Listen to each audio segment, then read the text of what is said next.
My name is Michael Franklin. Born out west. My mom had me pretty young. She was 15. My father was not in the picture. I've never met him. I didn't learn his name until I was 21.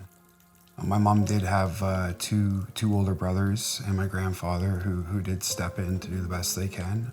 For the most part, I was brought up normally. I played sports. I was really good in school. Alcohol was in my family. My grandfather was a somewhat functional alcoholic. Once I started to get around high school, they noticed, there's something with this kid. Put me on Ritalin. That was really my first introduction into abusing drugs for a high. I was terrified of hard drugs. I thought if I did heroin or if I did cocaine one time, I would die. The high school I went to, there was an epidemic there. There was a heroin epidemic. People were raving, they were using heroin, they were using crack at like 14, 15 years old. I didn't touch it though. I had tried ecstasy, I had tried cocaine once, and it just really wasn't my thing. My two best friends were addicted to crack and heroin at 16, and I stuck by them. I never touched it. When I turned 18, I was kicked out of my house because through this time I wasn't a drug addict, but I was committing crimes with my friends to support their addictions and just the thrill of committing crimes, right? I'd been kicked out of school. I was facing charges, and I was just not in a good spot. Turned 18, I got some money. Just out of the blue one day, I said to my friends, hey, give me a couple points of heroin. And it was amazing. All that stress, those worries, all that stuff I was going through was gone, which got me physically addicted to heroin very fast. I was taking checks from my mom, from my grandfather, passing through my account. My mom had pulled me aside after I believe it was like $15,000 worth of checks. I told her the truth, I'm addicted to heroin. She brought me to my family doctor, who happened to be one of two doctors licensed to prescribe methadone in Kitchener-Waterloo. I stayed on methadone, I couldn't get off it. I stayed on methadone for about 20 years. As much of a good decision it was to go on it, it kept me kind of stuck in the cycle. I couldn't get away from it and I couldn't get off of it. I always managed to have a good job, making good money, until I messed up and I lost that job. My family had a construction business. I managed to destroy that. So I would build my life up. I'd have a girlfriend, I'd have a house, I'd have a car, using this whole time. And then I get content there and kind of plateau there, and I didn't like that. So I'd rip it all down, burn through about 5, 6 good paying careers. My grandfather was the closest thing I had to a father. He really related to me. We had similar things, not just with the alcohol addiction, but just how he was treated in life. Basically a bastard child. So when he passed away, that hit me really hard. And I could have used that experience to stay sober because he died young, but it had the opposite effect. My addiction went into full gear at that point. The whole time throughout this, I looked for reasons to say why I wasn't an addict. I got a job, I got a girlfriend, I got a car, I go to work. I spend every dime I get from those jobs on drugs, but I still didn't consider myself an addict. When I managed to get fired from there, I joined a union for heavy equipment operator. And shortly after that, I met a girl and she got pregnant right away. And I vowed that when my son was born, I had 9 months to get off methadone and to get off drugs. I was gonna give my son the father that I never had. I didn't get sober. I was actually high when my son was born. Yeah, I lost, in that short period, I lost my grandfather. I lost 2 friends to overdose, and my first girlfriend was murdered all within a year. That wasn't enough to stop me. It wasn't even enough to slow me down. When my son was born, myself and his mother were not a good match. Got the family courts involved. They know I'm using. And I couldn't stop. Even what I went through as a little boy, that wasn't enough to get me to stop. I was that powerless. Little by little, I lost everything. I remember I used to, be downtown Kitchener, downtown Toronto, and I'd see somebody homeless. And I always thought to myself, how do you get to that point? You burn bridges one by one, and you end up under one. My family didn't want me around. It got to the point my mom had told me that I don't want you to call. It didn't make me stop, but it planted some seeds in there that I knew I wasn't only hurting myself at this point, but now it's like, okay, I have to do something. I said to that judge, it's like, you tell me what to do. Just get some help. That was his words right away. You need to get some help for whatever it is you're going through. At this point, I'd been using for 18, 19 years, convincing myself I wasn't an addict and justifying it. And I knew, okay, I should go to treatment, I should go to rehab.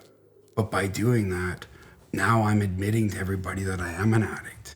And I was still, in my sick mind, convinced that nobody knew. A couple weeks before Christmas, I was on a really bad run. And, I said, Mom, I'm ready. Came and picked me up from the shelter as soon as she could and drove me down to Toronto here to CAMH Emerge. My plan was just to do the 10 days of medical withdrawal. Just need 10 days, get my battery recharged, and I can go out and use like a normal person, right? They got me to think about it. I said, if I'm going to go to any treatment center, my union provides one up in Huntsville called De Novo. And while I was in this treatment center, they floated sober living out there for me. This transitional sober living. I didn't know what it was, right? This place called Alpha House. So they agreed to go to Alpha House when I got back from Nova Scotia. This is about a 2.5 week gap. My dealer was waiting for me at that train station. Everything I learned, it didn't matter. I didn't go to get help. I went because I really had no choice. I didn't even make it to my mom's place. I knew Alpha House was going to drug test me when I got here. I knew the drugs could stay in my system up to 2 weeks. But me being the dumb, sick person I was, the night before I was supposed to come, I grabbed dope. I had, I think, about 45 minutes to kill before my intake. That's just how sick I was. I'm coming to a sober living house to try and stay sober, but I'm getting high as I think I can manipulate these people. Called my mom and I lied to her. They let me stay there until I sorted this out.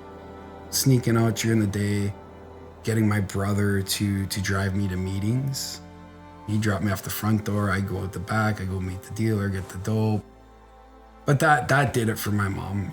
You hit rock bottom, maybe you get better for a bit. When you go back, that rock bottom from before almost becomes your starting point. I blacked out for 5 weeks. I remember 5 hours in that 5 weeks is the 5 times I had overdosed and they Narcan me. And as soon as I come to and I get out of the ambulance or get discharged from the hospital, or I wouldn't even leave the hospital. I get high in the hospital bathroom because I had dope on me, right? My on and off girlfriend, who were off at this point, heard through the grapevine what I was going through, pulled me out of the hotel I was in and brought me to her house. My brain was fried. I had to learn everything at this point. I couldn't talk, couldn't walk, I couldn't feed myself, I couldn't control my bowels. I was in a psychosis. I came out of it, and now I was ready. That brought me to call the treatment center. They were deciding between me and another client. They gave me the bed, and he overdosed while I was in treatment. So that second time, I still did everything they asked. I applied to Alpha House. They weren't really receptive initially. They didn't jump, but that one counselor that did my intake called me, told me straight up. He goes, what happened that first time you were here? So I told him the truth. I told him I cheated the sample. You caught me. I lied. I went back out, and he told me straight up. He goes, because you were honest with me, I'm going to give you a bed, but you have to come straight from treatment to Alpha House. These are amazing people that work here. They see the signs of the attempted manipulation. I needed that. I actually saw that I was powerless. After about a month of being here, there was a client that came in. This is how much progress I had made from the support here. I went from almost not getting in here to now they're asking me to be there for this other client. And that meant a lot. At this point, I was motivated by principles they were teaching us here to apply back to school. I was always interested in law, and I did. And I got a lot of support from the staff here. A lot of them have went through for degrees. I took the most out of the services that were offered to me here that second time. There's support for everything. The counselors that work here, they've walked in my shoes. I remember I was working my steps. At this point, I was about 4 months sober. I had to go back to Kitchener to see my son.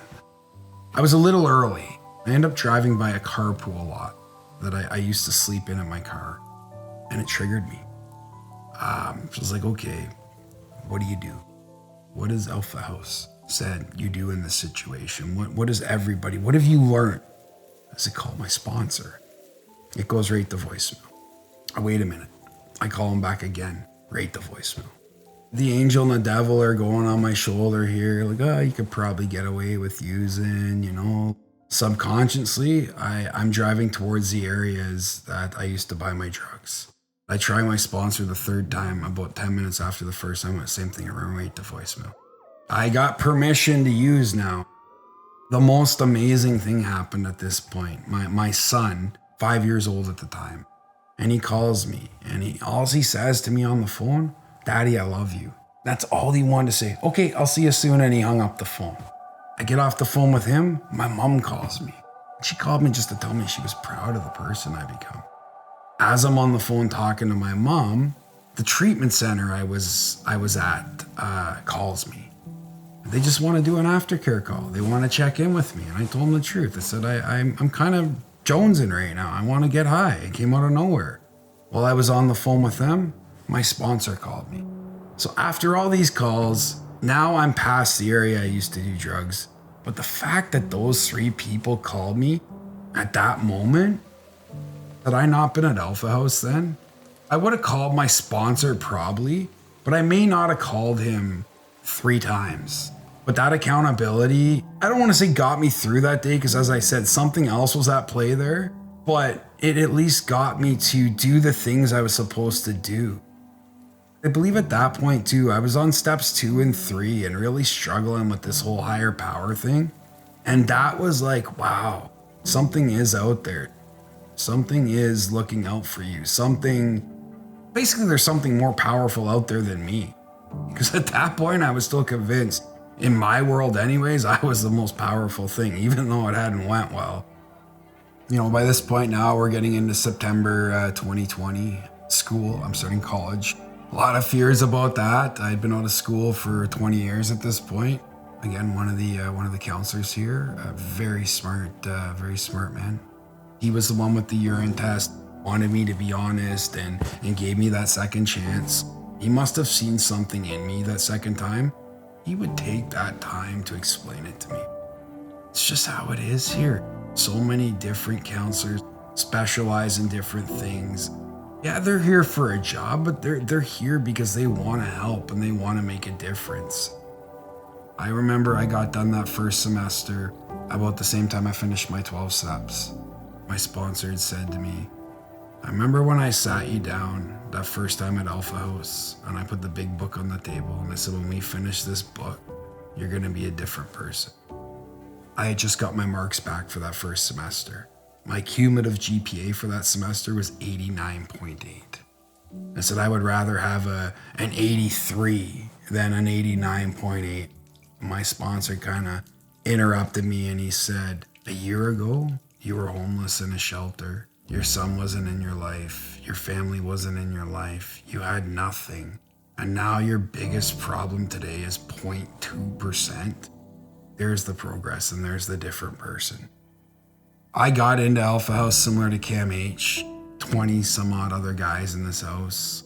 These guys were in the same position and I met a lot of friends here. 2 of my best friends right now I met from Alpha House. I don't want to speak for other people when I say this because it's really what worked for me, but places like Alpha House are really needed. You know, you go to detox, you go from detox to treatment, and you're kind of in this little bubble. I needed the structure. I believe, Alpha House saved my life.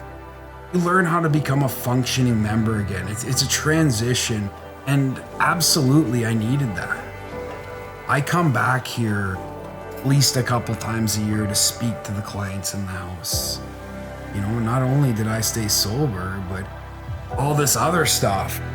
And I was as hopeless as anybody when I walked through that door. It gave me that structure and kept me connected. It planted these seeds and reinforced the stuff I had learned in treatment to now not only are we just going to tell you about this stuff, live it. Pray with your feet. Most of my friends now are related to either my time here or people I've met in meetings. Those people I went to jail for, they haven't reached out to me. They don't care. They're not friends. But the people I met here, doesn't matter what they're doing, they're going to answer that phone. And they're going to be there for me. And that's friendship. I wasn't welcome in my mom's house. My mom blocked my phone number. My mom, she tells me she loves me. That's not something that we did growing up. I'm a big part of my son's life. I'm there for him. I talk to him. I'm in his life. Now I'm a positive role model in his life. It took time to earn that trust back, and I don't believe I fully have. It's just truly amazing. Again, I'm blessed to be where I'm at in my relationships. I have bad days like everybody. I have stress. The difference today with them, I'm not a slave to a drug or a lifestyle. When I was 18 years old, I went to see a Rage Against the Machine concert in Toronto. I was just starting to get into heroin. It hadn't taken over my life yet. This past summer, I had the opportunity to go see Rage Against the Machine again. I remember at one point in that concert, I closed my eyes and I was that 18-year-old kid again with all that hope and all that happiness. And it was almost like a high in itself.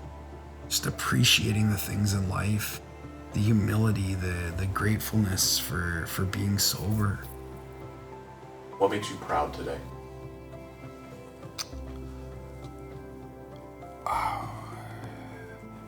Honestly, that's a tough question. When I got sober, everybody kept saying that. And I get mad. I shouldn't be in this situation. I'm in this situation because of the choices I made. I had lost everything. I was a slave. I'm really proud that I'm a functional member of society again. That I have a little boy that looks up to me. But I am proud of myself now, and I don't mind hearing that. I truly believe that if I hadn't came here, I would have just kept recycling through that insanity, convincing myself I could use like a normal person, the same thing over and over again, but expecting a different result. So having places like Alpha House, it truly did save my life. I would take my worst day today over my best day using.